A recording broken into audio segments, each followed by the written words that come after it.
Hello friends, welcome to Vrindavan PSC World. അപ്പോൾ LDCയുടെ second set of ഡിസ്ട്രിക്ട്സിന്റെ exam date and confirmation date വന്നിട്ടുണ്ട്.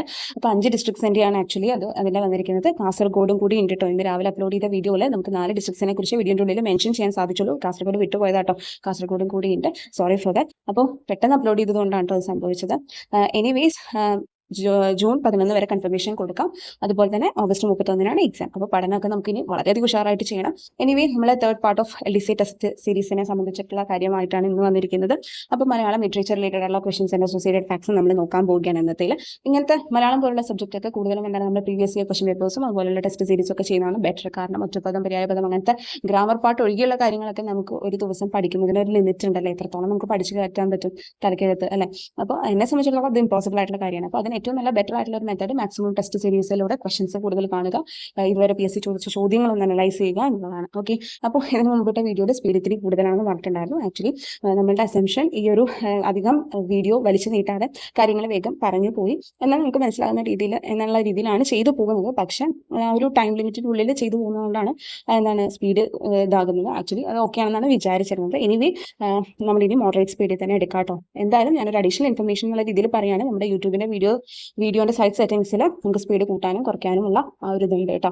അപ്പോൾ അതിനനുസരിച്ച് നിങ്ങൾക്ക് നിങ്ങളുടെ കംഫർട്ട് എന്താണെന്നുള്ളതിനെ ബേസ് ചെയ്ത് നിങ്ങൾക്ക് ചെയ്യാവുന്നതാണ്. ഓക്കെ, ദെൻ നമുക്ക് ആദ്യത്തെ ചോദ്യത്തിലോട്ട് കിടക്കാം. മുത്തശ്ശി എന്ന നോവൽ രചിച്ചത് ആരാണെന്നുള്ളതാണ്. ആരാണെന്നറിയോ? ചെറുകാടാണ്. ചെറുകാടിന്റെ യഥാർത്ഥ നാമം എന്താണെന്നറിയോ? C. ഗോവിന്ദ പിഷാരടി എന്നാട്ടോ. C. ഗോവിന്ദ പിഷാരടി എന്നാണ്. ഇനി മുത്തശ്ശി എന്ന നോവലിനെ കുറിച്ചല്ലേ നമ്മൾ പറഞ്ഞത്. ഇനി മുത്തശ്ശി എന്ന കവിത രചിച്ചത് ആരാന്നറിയോ? ബാലാമണി അമ്മയാണ്. അപ്പൊ അതും കൂടി ഒന്ന് മനസ്സിലാക്കാം. Then T. പത്മനാഭന്റെ ഫേമസ് ചെറുകഥയാണ് പ്രകാശം പരത്തുന്ന പെൺകുട്ടി. എന്നാൽ പ്രകാശം പരത്തുന്ന ആൺകുട്ടി ആരുടേന്നറിയോ? ആരുടേതാണെന്നറിയോ? KP രാമനോടിയുടെയാണ്. ഇദ്ദേഹത്തിന് 1995 അദ്ദേഹത്തിന്റെ ആദ്യ നോവലായ സൂഫി പറഞ്ഞ കഥ എന്ന ആ നോവലിന് കേരള സാഹിത്യ അക്കാദമി അവാർഡ് ലഭിച്ചിട്ടുണ്ട് കേട്ടോ. അപ്പോൾ അതൊരു അഡീഷണൽ ഇൻഫർമേഷൻ എന്നുള്ള രീതിയിൽ പറഞ്ഞോളൂ. നെക്സ്റ്റ് ചോദ്യം, അർത്ഥത്തോട് കൂടിയത് എന്നതിന്റെ ഒറ്റപ്പദം ഏതാണെന്നറിയോ? എല്ലാവർക്കും അറിയാവുന്നതായിരിക്കാം. സാർത്ഥകം എന്നുള്ളതാണ്. നിരർത്ഥകം എന്നുള്ളത് ആക്ച്വലി അർത്ഥരഹിതമായത് എന്നുള്ളതാണ് കേട്ടോ. ഇനി നെക്സ്റ്റ് ക്വസ്റ്റ്യൻ, കണ്ണൻ എന്ന കാള പ്രധാന കഥാപാത്രമാകുന്ന ചെറുകഥ ഏത്? കണ്ണൻ എന്ന കാള പ്രധാന കഥാപാത്രമാകുന്ന ചെറുകഥ ആക്ച്വലി ഇത് ഏതാണെന്നറിയോ? ശബ്ദിക്കുന്ന കലപ്പ എന്നുള്ളതാണ്. നമുക്ക് യൂഷ്വലി ക്വസ്റ്റ്യൻ പേപ്പേഴ്സിൽ ഈ കഥാപാത്രങ്ങളെ സംബന്ധിച്ചിട്ടുള്ള നോവൽ ഏതാണ്, ചെറുകഥ ഏതാണ്, ആരുടെയാണെന്നുള്ള രീതിയിലൊക്കെ ചോദിക്കാറുണ്ട്. അപ്പം അങ്ങനത്തെ ചോദ്യങ്ങൾ നമ്മൾ എക്സ്പെക്ട് ചെയ്യണം. ഓക്കെ, അപ്പൊ ശബ്ദിക്കുന്ന കലപ്പ ആരുടെയാണെന്നറിയോ? പൊൻകുന്നം വർക്കീടെയാണ് കേട്ടോ. പൊൻകുന്നം വർക്കീടെയാണ്. അപ്പൊ അതൊന്നും മനസ്സിലാക്കുക. ഇനി ബാക്കിയുള്ളതൊന്നും നമുക്ക് എന്നാലും നോക്കാം. വല എന്ന് പറയുന്നതിൽ ആ ഒരു ചെറുകഥയിലെ മെയിൻ കഥാപാത്രം എന്താണെന്നറിയോ? കൊതുകാണ്. അത് ആരുടെയാണെന്നറിയോ? സക്കറിയയുടെയാണ് കേട്ടോ. സക്കറിയയുടെ. ഇനി പരിണാമം എന്നുള്ളത് ആക്ച്വലി ഒരു നോവലാണ്. ഓക്കെ, നോവലാണ്.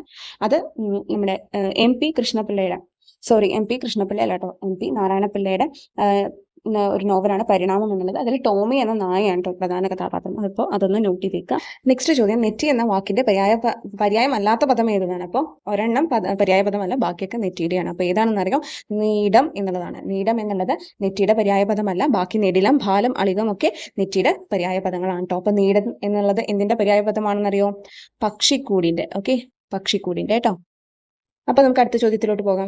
താഴെ കൊടുത്തിരിക്കുന്നവയിൽ ഇള എന്നർത്ഥം വരുന്നത് എന്തിനാണെന്നുള്ളതാണ് കേട്ടോ ചോദിച്ചിരിക്കുന്നത്. ഇള എന്നർത്ഥം വരുന്നത് ഭൂമിക്കാണ്. ഈ തടിനിയും തരങ്കിണിയും ആക്ച്വലി നദിയുടെ പര്യായ പദങ്ങളാണ് കേട്ടോ. തടിനിയും തരങ്കിണിയും. എന്നാൽ അഹസ് എന്ന് പറയുന്നത് പകലിന്റെയാണ് കേട്ടോ. പകലിന്റെ. അപ്പൊ അതൊന്ന് നോട്ട് ചെയ്ത് വെച്ചിരിക്കാം. അടുത്ത ചോദ്യം, മന്ദം എന്നതിന്റെ വിപരീത പദം കണ്ടെത്തുക.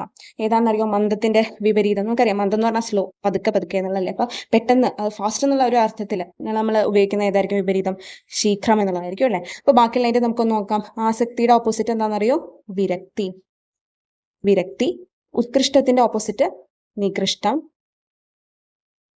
നീചത്തിന്റെ ഓപ്പോസിറ്റ് ഉച്ചം എന്നതാണ് കേട്ടോ. അടുത്ത ചോദ്യം നോക്കി, കർത്തൃ എന്ന പദത്തിന്റെ പുല്ലിംഗ രൂപം ഏത്? കർത്തൃ എന്ന പദത്തിന്റെ പുല്ലിംഗ രൂപം ഏതാണെന്നറിയോ? കർത്താവ് എന്നുള്ളതാണ് കേട്ടോ. അപ്പൊ കമിതാവ് എന്നുള്ളത് എന്തിന്റെ പുല്ലിംഗ രൂപമാണെന്നറിയോ? കമിത്രി.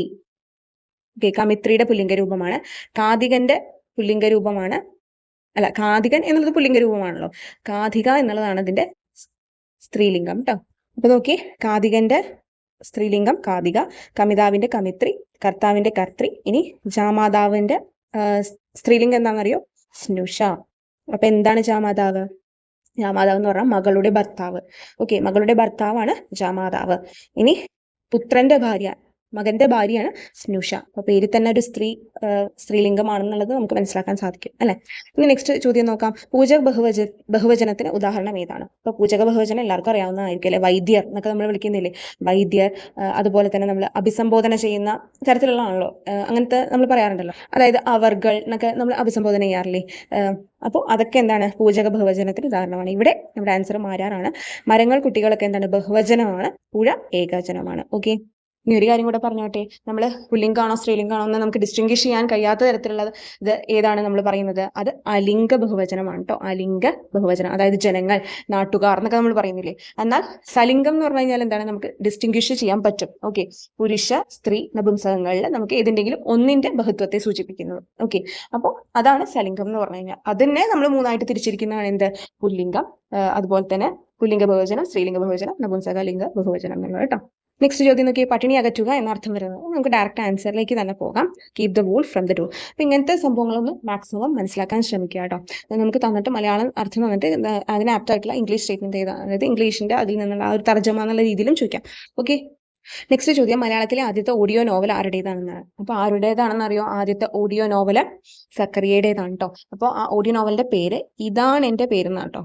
ഇതാണ് എന്റെ പേര്. അപ്പോൾ ബാക്കിയുള്ള ഓപ്ഷൻസും കൂടെ നമുക്കൊന്ന് നോക്കാം. പാറപ്പുറത്തിന്റെ ഒരു ഇമ്പോർട്ടൻ്റ് ആയിട്ടുള്ള ഫാക്ട് എന്താണെന്ന് വെച്ച് കഴിഞ്ഞാൽ അദ്ദേഹത്തിന്റെയാണ് ആദ്യത്തെ രാഷ്ട്രീയ നോവൽ കേട്ടോ. കുരുക്കൾ എന്നാണ് അതിന്റെ പേര്. ഓക്കെ. കുരുക്കൾ എന്നാണ് അദ്ദേഹത്തിന്റെ മലയാളത്തിലെ ആദ്യത്തെ രാഷ്ട്രീയ നോവൽ കേട്ടോ. ഇനി 1905 ഇതാവുന്നത്. ദെൻ CV രാമൻപിള്ള, അദ്ദേഹത്തിന്റെയാണ് ആദ്യത്തെ ചരിത്ര നോവൽ. ഓക്കെ. ചരിത്ര നോവൽ അദ്ദേഹത്തിന്റെയാണ്. മാർത്താണ്ഡവർമ്മ എന്നാണ് കേട്ടോ പേര് അതിന്റെ. അപ്പൊ അത്രയും കാര്യങ്ങളൊന്ന് മനസ്സിലാക്കി. അപ്പൊ നോക്കി, വിറ്റു എന്ന പദം പിരിച്ചെഴുതുക എന്നാണ് കേട്ടോ നമ്മളോട് പറഞ്ഞിട്ടുള്ളത്. അപ്പോൾ ഇത് ആക്ച്വലി സന്ധി എന്ന് പറയുന്നത് നമ്മൾ പഠിക്കുന്ന ഒരു സംഭവമുണ്ട്. അപ്പോൾ അതിന് സന്ധി എന്ന് പറഞ്ഞാൽ എന്താ, ചേർച്ച എന്നാണ്. അതായത് രണ്ട് വർണ്ണങ്ങൾ ചേരുമ്പോൾ അവിടെ ഉണ്ടാവുന്ന മാറ്റമാണ് സന്ധിയുടെ അടിസ്ഥാനം എന്ന് പറയുന്നത്. പലതരം ഉണ്ടെന്ന് നമുക്കറിയാലോ. ദ്വിത്വസന്ധി, ലോപസന്ധി, ആഗമസന്ധി, ആദേശസന്ധി എന്നൊക്കെ പറഞ്ഞിട്ട്. അപ്പൊ അതറിയുന്നവർക്ക് കുറച്ചും കൂടി ഇത് തിരിച്ചെഴുത്തും ചേർത്തെഴുത്തും ഒക്കെ നന്നായി ചെയ്യാൻ സാധിക്കും കേട്ടോ. അപ്പോൾ ഈ വർണ്ണം എന്ന് പറഞ്ഞാൽ എന്താണെന്ന് അറിയാം. ആക്ച്വലി ഇപ്പോൾ സ്വരാക്ഷരങ്ങളിൽ ആ എന്നൊക്കെ പറയുന്നതിൽ ഒരു വർണ്ണമേ ഉള്ളൂ. അതിനെ നമ്മൾ സ്പ്ലിറ്റ് ചെയ്ത് പറയുന്നില്ല. പക്ഷെ വ്യഞ്ജനാക്ഷരങ്ങളിൽ ഇപ്പൊ ക, ച, ഡ എന്നൊക്കെ പറയുന്നില്ലേ, അതിൽ ക എന്ന് പറയുന്നത് ആക്ച്വലി ക പ്ലസ് ആയാണ് എന്ത്, ക എന്ന് പറയുന്നത്. ഓക്കെ. അപ്പൊ ഈ രണ്ട് വർണ്ണങ്ങൾ ചേർന്നാണ് ക എന്ന അക്ഷരമായി മാറുന്നത്. ഓക്കെ. അങ്ങനെയാണ് ഭാഷാശാസ്ത്രത്തിൽ പറയുന്നത് കേട്ടോ.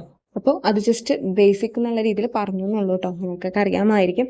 എനിവേ, നമ്മളോട് ചോദിച്ചേക്കണം വിറ്റു എന്ന പദമാണ്. ആക്ച്വലി ഇതിന്റെ വില് പ്ലസ് തൂവും വിൽ പ്ലസ് തൂവും നമുക്ക് ബുക്ക് നോക്കുമ്പോൾ കാണാൻ സാധിക്കുന്നുണ്ട് കേട്ടോ. രണ്ട് തരത്തിൽ നമ്മൾ എഴുതുന്നുണ്ട്. കുറച്ചും കൂടി നന്നായിട്ട് വേണമെങ്കിൽ വിൽ പ്ലസ് തൂ ആയിട്ട് നമുക്ക് ഓപ്ഷൻ കൊടുക്കാം കേട്ടോ. ആൻസർ രണ്ടെണ്ണം തന്നിട്ടുണ്ടെങ്കിൽ അങ്ങനെ ചെയ്യാം. എനിവേ, ഇത് ആദേശസന്ധിക്ക് എക്സാമ്പിൾ ആയിട്ടാണ് പറയുന്നത് ബുക്കിൽ. ഓക്കെ. അപ്പോൾ അത്രയും മനസ്സിലാക്കുക. അതുപോലെ ഒരു എക്സാമ്പിൾ എന്നുള്ള രീതിയിൽ നമുക്ക് വേണമെങ്കിൽ ഓർത്ത് വെക്കുക. കേൾ പ്ലസ് തൂ ആണ് എന്ത്, കേട്ടു. ഓക്കെ. കേട്ടു. അപ്പൊ എള്ളും തൂവും ചേർന്നാൽ അതെന്തായി മാറുന്നു, ടു ആയി മാറുന്നു. അതുപോലെ ഇല്ലും തൂവും ചേർന്നാൽ എന്തായി മാറുന്നു, ടു ആയി മാറുന്നു എന്നുള്ളതും കൂടെ ഒന്ന് മനസ്സിലാക്കുക. അപ്പോൾ നെക്സ്റ്റ് ചോദ്യം, ശരിയായ പദം ഏതാണെന്നാണ്. നോക്കിയാൽ തന്നെ എല്ലാവർക്കും മനസ്സിലാക്കാൻ പറ്റും അല്ലേ. അനർഘം എന്നുള്ളതാണ് ശരിയായ പദം. നെക്സ്റ്റ് ചോദ്യം, നെക്സ്റ്റ് ക്വസ്റ്റ്യൻ, കെണിയിൽ അകപ്പെടുക എന്ന അർത്ഥം വരുന്നത്. നോക്കിയത് ഏതാണെന്നറിയോ, ബേൺ വൺസ് ഫിംഗേഴ്സ് എന്നുള്ളതാണ്. ഗിവ് ദ സ്ലിപ്പ് എന്ന് പറയുന്നത് എന്താണെന്നറിയോ, കണ്ണ് വെട്ടിച്ച് രക്ഷപ്പെടുക എന്നുള്ളതാണ് കേട്ടോ. ദെൻ വിലാസിനി എന്ന തൂലികാനാമം ഉള്ളത് ആർക്കാണെന്നുള്ളതാണ് കേട്ടോ. അത് എല്ലാവർക്കും അറിയാവുന്നതായിരിക്കും. MK മേനോനാണ്. VV അയ്യപ്പന്റെ തൂലികാനാമമാണ് കോവിലൻ എന്നുള്ളത്. അതുപോലെ PC കുട്ടിക്കൃഷ്ണന്റെയാണ് ഉറൂബ് എന്നുള്ളത്. അപ്പോൾ ഇത് കുറച്ച് തൂലികാനാമങ്ങളും കൂടി ഒന്ന് നോട്ട് ചെയ്ത് വെച്ചിരിക്കും കേട്ടോ. ഇപ്പൊ നേരത്തെ ചെറുകാട് നമ്മൾ കണ്ടതല്ലേ, അതുപോലെ. അപ്പോൾ ഒരു കാര്യം പറയാൻ വിട്ടുപോയി, നമ്മൾ നേരത്തെ മന്ദം എന്നതിന് വിപരീത പദം കണ്ടില്ല. അപ്പോൾ അതിൽ ശീഘ്രം മാത്രമല്ല കേട്ടോ, മന്ദത്തിന് വിപരീതമായിട്ട് ദ്രുതം എന്നുള്ളതും ഓപ്പോസിറ്റ് ആയിട്ട് പറയാറുണ്ട്. അതുപോലെ അമന്ദം എന്നുള്ളതും പറയാറുണ്ട് കേട്ടോ. അപ്പോൾ അതും കൂടെ ഒന്ന് നോട്ട്